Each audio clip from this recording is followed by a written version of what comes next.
I think both strategies work. So we have two strategies, as you know. We have an absolute return strategy, which is obviously the risk-adjusted return, which is more of long positions with hedging or short positions to manage the risk of the portfolio.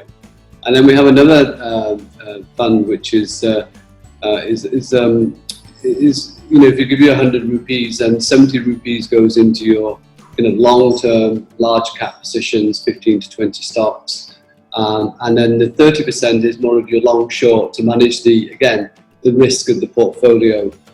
So I think both strategies can work in terms of delivering alpha, and we've seen that obviously over the years that mutual funds as well do produce alpha, although it's been dwindling over time.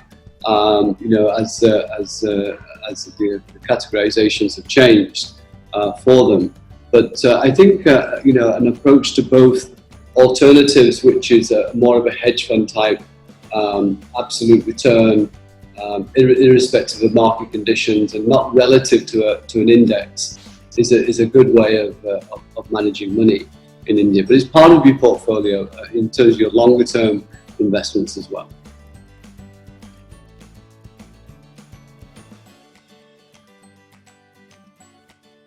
Yes, in basic terms. So what we're trying to do there is as I've just said, is trying to deliver kind of constant returns year in, year out.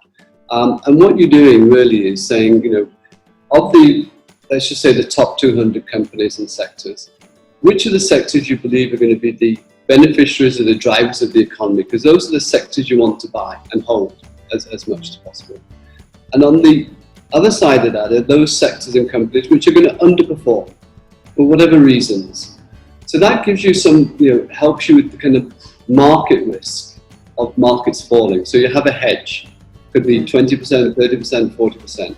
So if markets fall, in our experience, it's those stocks on the, the hedging, the weaker sectors, which will fall first, right? Because there's no good fundamentals around them, so they will fall first. And then on the long side, they should be holding up a lot more. And then you can decide to how you want to manage that risk on a day-to-day basis. So that's how we go. So in your stock picking, you're hopefully taking away the stock risk, right? But there's market risk, and that's where your hedging comes into.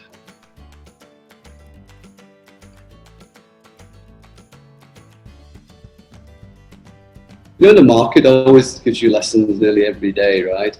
Who would have thought in March that, not just in India, but globally, there'd be such a revival of retail investors into the market. So, you wouldn't have thought that, right? So there's always something new that comes out.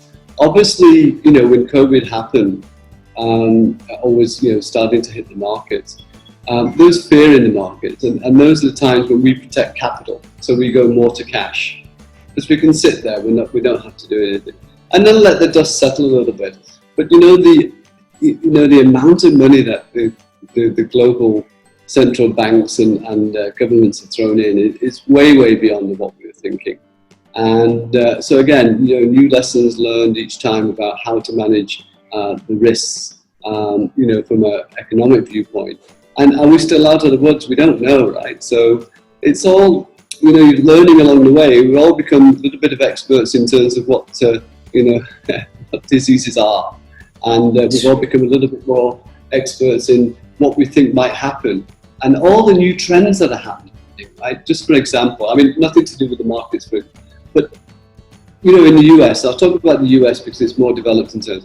So bicycle sales are just going off the roof in terms of people saying, I don't want to kind of go by car, I don't want to go by public transport, but I'm going to get a bike. I want to do more outside.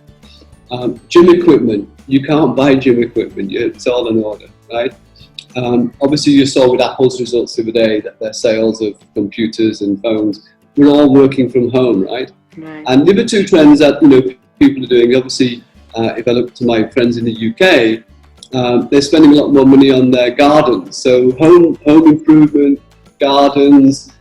And the other trend, which is interesting, is that a lot of people are now looking to say, if I don't need to be working from the office and I'm going to work from home going forward, then, you know, perhaps I can move further out. I don't need to be near the city. I can get a better lifestyle, bigger garden, this and that. So a lot of new trends which are happening, which will impact the stock markets.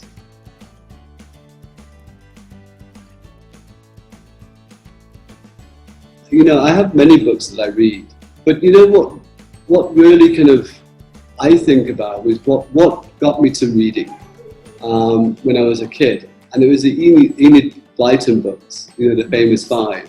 And you know, generation, I passed that to my kids. I'm sure, hopefully, you know, they will pass it to. So it's what got you interested in reading, rather than have a favourite book.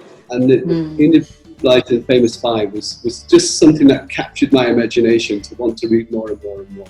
So that would be what I would say about reading books.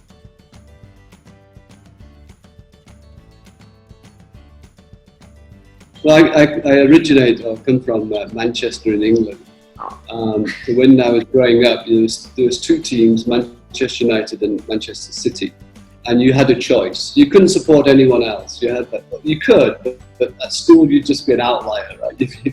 You're kind of football geek, if you know what I mean. So I chose Manchester United, and I've been a die-hard fan since then. And I've been to, I actually live 15 minutes away from the football ground where I used to live in Manchester.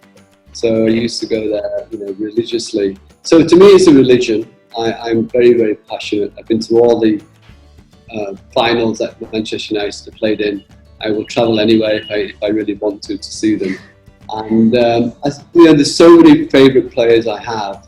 But you know, the one player that I would say that kind of turned you know, Manchester United into, you know, where they are today was Eric Cantona. You know, he was just the extra piece of a jigsaw puzzle that just made us win everything. And he was just a genius, absolute genius.